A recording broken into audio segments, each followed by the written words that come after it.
wabarakatuh. Hai semuanya. Perkenalkan, saya Rizky Puspita Anjani, absen 30 dari kelas 11 MP2. Perkenalkan, nama saya Maiserlin Fajarwati, absen 11 dari kelas 11 MP2. Kami akan menjelaskan etika dalam public speaking. Yuk ikutin! Etika atau ethics berasal dari kata Yunani, yaitu ethos yang berarti norma-norma, nilai-nilai, kaidah-kaidah, dan ukuran-ukuran bagi tingkah laku manusia yang baik atau etikos, yang artinya timbul dari suatu kebiasaan. Etika menurut KBBI adalah ilmu tentang apa yang baik dan apa yang buruk, tentang hak dan kewajiban moral atau akhlak. Ada 3 pengertian etika menurut ahli filsafat, yaitu 1.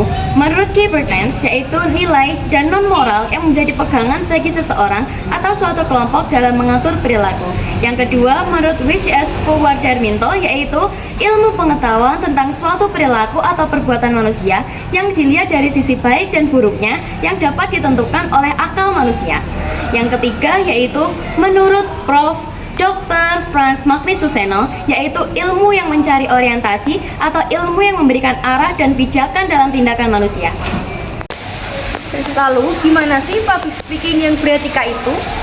Menurut Lukas 2015, public speaking yang beretika itu ada 5, yaitu yang pertama, etis dalam tujuan, yang kedua, etis dalam persiapan, yang ketiga, jujur, yang keempat, bebas plagiasi, dan yang kelima yaitu etis dalam bahasa. Menurut Lukas 2015, public speaking yang beretika antara lain yaitu 1. Etis dalam tujuan, yaitu maksudnya ketika kita berbicara di depan umum atau public speaking, kita memastikan bahwa tujuan kita berbicara itu baik, bisa dipertanggungjawabkan atas dasar etika. Yang kedua, etis dalam persiapan. Maksudnya, ketika kita akan berbicara di depan umum, maka memerlukan persiapan yang baik, mulai dari persiapan mental, data, penampilan, hingga latihan berulang. Persiapan yang baik ini bertujuan agar ketika berbicara tidak menyampaikan informasi yang salah.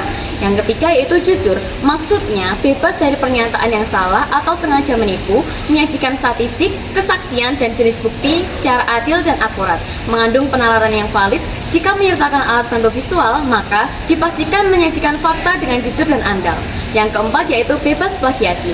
Maksudnya, ketika berbicara dan menggunakan sumber lain, maka cantumkanlah sumbernya sebagai bentuk apresiasi dan menjaga kredibilitas tulisan.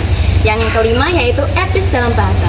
Maksudnya, ketika berbicara di depan umum, harus menghindari sebutan dan bentuk bahasa yang tidak etis, seperti berkaitan dengan suku, agama, ras, jenis kelamin, warna kulit, status, orientasi seksual, dan lain-lain.